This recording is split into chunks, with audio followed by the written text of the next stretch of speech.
if I understand the business correctly, and correct me if I'm wrong, there's a B2B SaaS business that is for corporates that enables their, or large corporates that enables their suppliers to get bill discounted using. And then there's a global SaaS business that works with banks, helping them do the same thing. And then the third business which does lending in India. Right? This is the group. Did you actually imagine this was actually going to happen? But yeah, we were very confident that the problem statement that we set out to address is a reality. Right now, it depended upon execution. We knew we had taken the tougher journey in terms of saying that we'll approach the large corporates first, which is long credit cycle. Sales cycles, so on and so forth.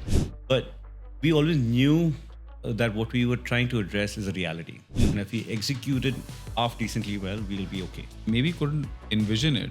Right? But as you went along the journey, these kind of opportunities came up. Absolutely. Right? No, there's so many things, right? So like I don't think you might have imagined that banks would suddenly come up and say, hey, we have an issue. No, absolutely. I think every business evolves. Yeah. You have to be sensible enough to identify what works for you and what we should do and keep evolving the business. The day you stop evolving the business, there's a problem.